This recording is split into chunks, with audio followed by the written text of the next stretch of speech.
আসসালামু আলাইকুম, শুভেচ্ছা সহ সকলকে স্বাগত জানাচ্ছি চ্যানেল আই সংবাদে। এখনকার আয়োজন নিয়ে আপনাদের সাথে আছি আমি ফাবলিহা বুশরা। শুরুতেই চলুন দেখে নিই ফ্রেশ আটা ময়দা সুজি সংবাদ শিরোনামগুলো। মাগুরায় আলোচিত শিশু ধর্ষণ ও হত্যা মামলায় বোনের শ্বশুর হিটু শেখের মৃত্যুদণ্ডাদেশ ও ৩ আসামি খালাস। সবার শাস্তি না হওয়ায় পরিবারের অসন্তোষ।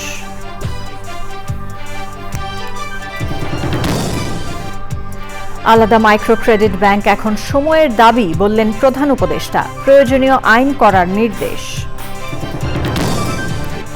শারজায় চলছে বাংলাদেশ আরব আমিরাতের টি-20 সিরিজের প্রথম ম্যাচ, টস হেরে ব্যাটিংয়ে বাংলাদেশ। এবং দেশে মিষ্টি আঙুরের বাণিজ্যিক চাষ সম্প্রসারণ হচ্ছে, প্রশিক্ষণ ও সুষ্ঠু বাজার ব্যবস্থাপনায় এ খাত সমৃদ্ধ হবে বলে উদ্যোক্তাদের আশা।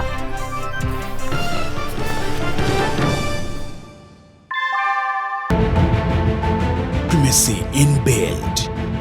German technology, Bangladesh's first thermix rod, Salam Steel Thermax. সংবাদ শিরোনামগুলো জানাচ্ছিলাম। এখনকার এই সংবাদ আয়োজন একই সঙ্গে চ্যানেল আইয়ের ইউটিউব চ্যানেল এবং চ্যানেল আইয়ের ওটিটি প্ল্যাটফর্ম আই স্ক্রিনে লাইভ স্ট্রিম হচ্ছে। এবার জানাবো বিস্তারিত।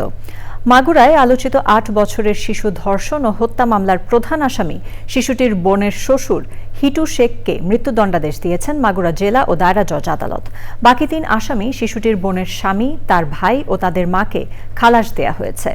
বিচার শুরুর ২৫ দিনের মাথায় এই মামলার বিচার কার্যক্রম শেষ হলো। তবে রায়ে সন্তুষ্ট নন মামলার বাদী শিশুটির মা।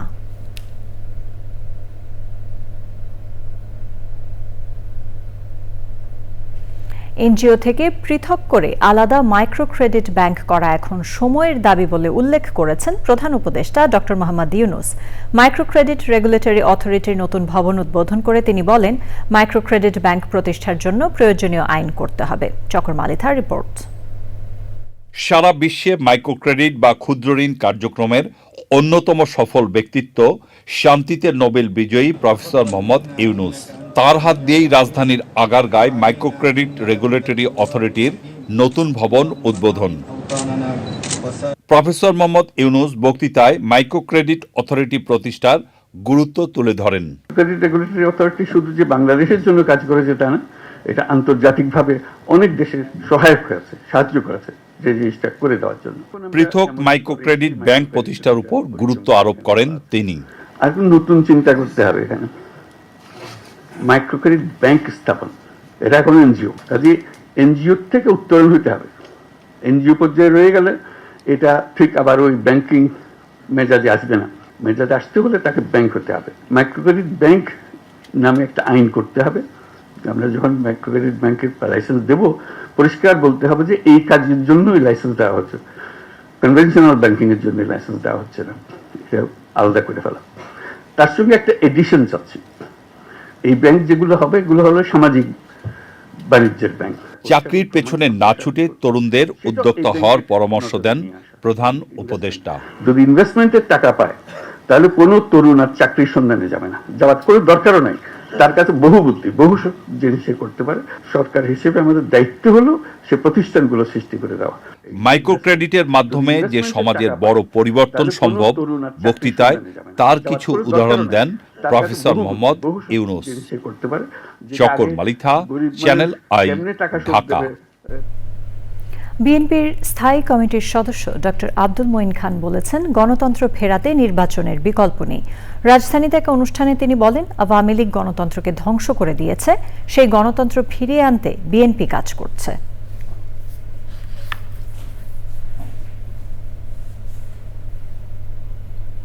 শারজায় সিরিজের প্রথম টি-20তে আরব আমিরাতের বিপক্ষে টস হেরে ব্যাট করছে বাংলাদেশ।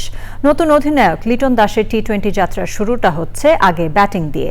ইমিগ্রেশন জটিলতায় দুবাই বিমানবন্দরে 3 দিন আটকে থাকার পরে দলে যোগ দেয়া নাহিদ রানা ও রিশাদ হোসেনকে প্রথম ম্যাচের একাদশে রাখেনি Bangladesh.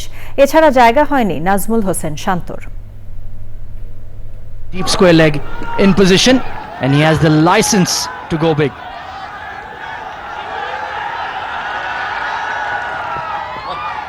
Pressure telling on the youngster, follows that no ball with a wide. শেষ খবর পর্যন্ত বাংলাদেশের সংগ্রহ কোনো উইকেট না হারিয়ে 12 রান।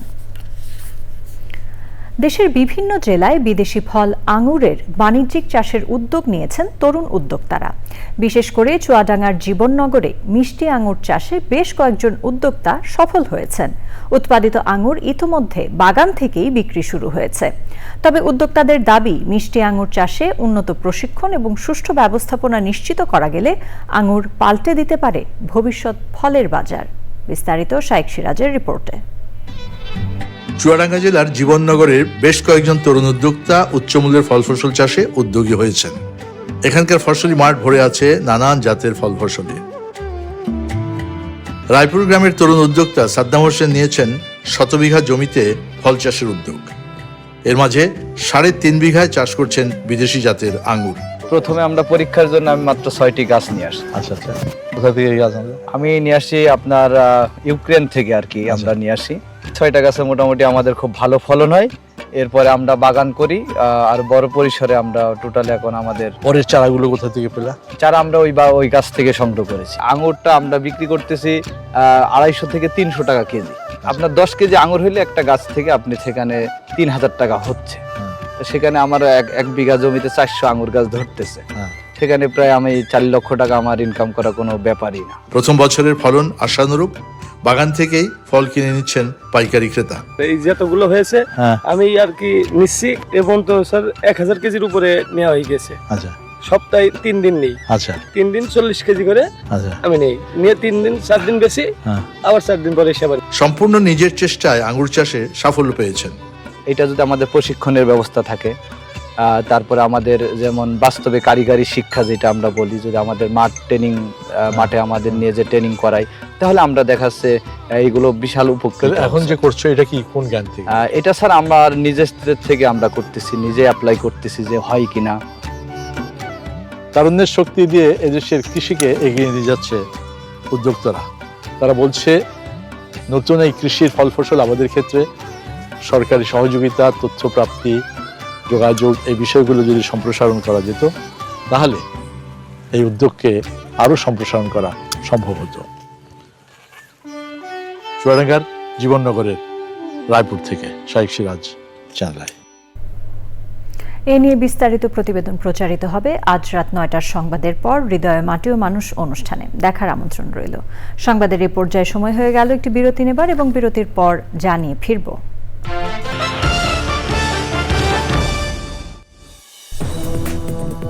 বিরতির পর আবারও আমন্ত্রণ চ্যানেল আই সংবাদে। আবারও শুরু হয়েছে দেশের সবচেয়ে জনপ্রিয় reality show Lux superstar. Lux সবসময় সৌন্দর্যের মাধ্যমে নিজের শক্তিকে খুঁজে পেতে উৎসাহ দেয়, আর সে ভাবনা থেকেই এবার প্রতিযোগিতায় যুক্ত করা হয়েছে মেয়েদের পছন্দের 3টি প্যাশন পয়েন্ট: অভিনয়, স্টাইলিং আর কন্টেন্ট মেকিং। যে কোনো একটি বিষয়ে প্যাশন থাকলেই রেজিস্ট্রেশন করতে ভিজিট করুন www.luxsuperstar.com। এছাড়াও দেশের বিভিন্ন ক্যাম্পাস ও নির্ধারিত লোকেশনে থাকা বুথগুলো থেকেও সরাসরি রেজিস্ট্রেশন করা যাবে। ইতোমধ্যে কয়েক হাজার রেজিস্ট্রেশন জমা পড়েছে। 12 জুন 2025 পর্যন্ত এই কার্যক্রম চলবে। লাক্স সুপারস্টার সম্পর্কে যে কোনো তথ্য পেতে ইনবক্স করতে হবে লাক্স বাংলাদেশের ফেসবুক পেজে। আমিন জুয়েলার্স আন্তর্জাতিক সংবাদ।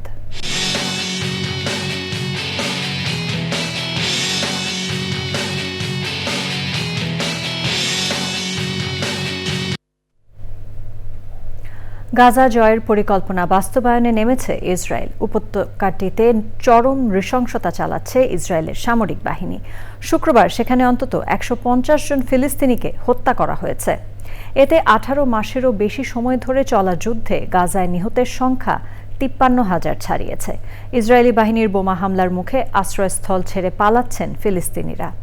গাজার স্বাস্থ্য মন্ত্রণালয়ের হিসেবে গত বৃহস্পতি ও শুক্রবার উপত্যকাটিতে ইসরায়েলি সেনাবাহিনীর হামলায় 250 জনের বেশি ফিলিস্তিনি নিহত হয়েছেন। শুক্রবার সকাল থেকে গাজায় 150-র বেশি লক্ষ্যবস্তুতে হামলা চালিয়েছে আইডিএফ। হামলার পাশাপাশি গত 2রা মার্চ থেকে গাজায় কোনো ত্রাণ প্রবেশ করতে দিচ্ছে না ইসরায়েল। এর ফলে সেখানে খাবার পানি সহ জরুরি পণ্যের তীব্র সংকট দেখা দিয়েছে। এবারে কৃষি সংবাদ।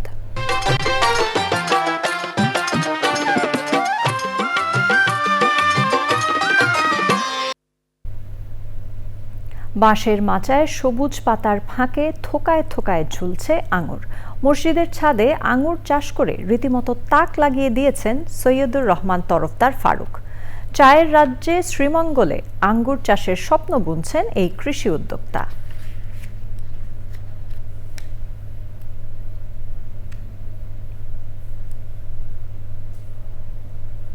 এবার প্রকৃতি সংবাদ।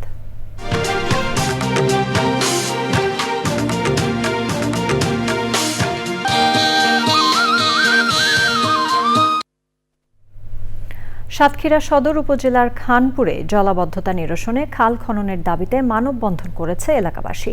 মানববন্ধনে বক্তারা বলেন, বড় মৌসুমে জলাবদ্ধতার কারণে বিস্তীর্ণ এলাকায় ফসল উৎপাদন ব্যাহত হয়। এতে এলাকায় খাদ্য ঘাটতি দেখা দিতে পারে বলেও আশঙ্কা জানান বক্তারা। সেই সাথে এতিমখানা, আলিম মাদ্রাসা, মসজিদ সহ পুরো এলাকায় জলাবদ্ধতায় ভোগান্তিতে পড়েন স্থানীয়রা। জনদুর্ভোগ কমাতে বর্ষার আগেই খাল খননের আহ্বান জানান ভুক্তভোগীরা। এক্সিম ব্যাংক বাণিজ্য সংবাদ।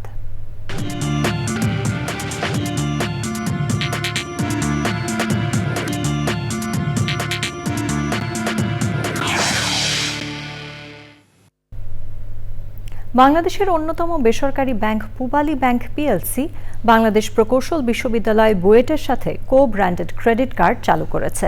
দুটি প্রতিষ্ঠানের মাঝে সহযোগিতা বৃদ্ধি এবং বুয়েটের সকল শিক্ষক, কর্মকর্তা ও শিক্ষার্থীদের জন্য উন্নত আর্থিক পরিষেবা প্রদানের ক্ষেত্রে এটি একটি উল্লেখযোগ্য মাইলফলক। কার্ডধারীদের সুবিধাজনক, নিরাপদ এবং ফলপ্রসূ ব্যাংকিং অভিজ্ঞতা প্রদান করাই এই উদ্যোগের লক্ষ্য। বুয়েট কাউন্সিল ভবন অডিটোরিয়ামে আয়োজিত অনুষ্ঠানে প্রধান অতিথি ছিলেন বুয়েটের উপাচার্য আবু বোরহান মোহাম্মদ বদরুজ্জামান।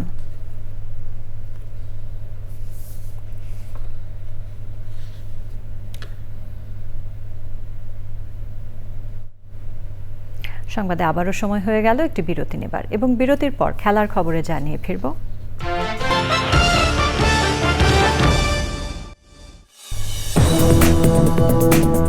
বিরতির পর আবারও আমন্ত্রণ চ্যানেল আই সংবাদে।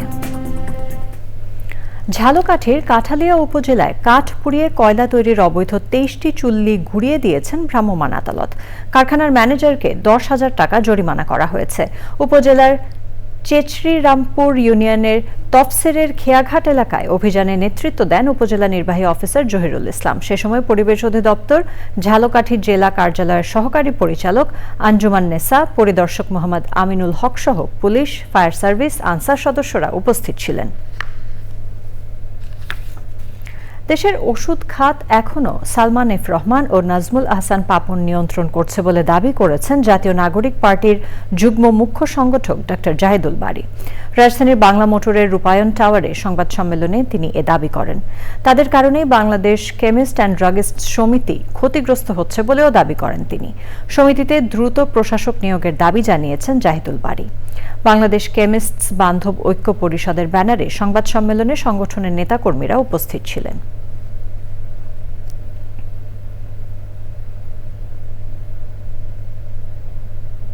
এবার জানাবো খেলার খবর।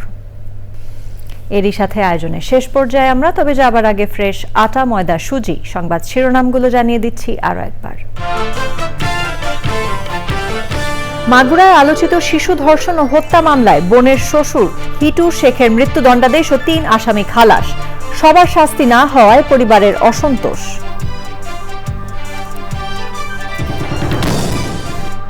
আলাদা মাইক্রো ক্রেডিট ব্যাংক এখন সময়ের দাবি বললেন প্রধান উপদেষ্টা। প্রয়োজনীয় আইন করার নির্দেশ। শারজায় চলছে বাংলাদেশ আরব আমিরাতের টি-20 সিরিজের প্রথম ম্যাচ। টস হেরে ব্যাটিংয়ে বাংলাদেশ। এবং দেশে মিষ্টি আঙুরের বাণিজ্যিক চাষ সম্প্রসারণ হচ্ছে। প্রশিক্ষণ ও সুষ্ঠু বাজার ব্যবস্থাপনায় এ খাত সমৃদ্ধ হবে বলে উদ্যোক্তাদের আশা।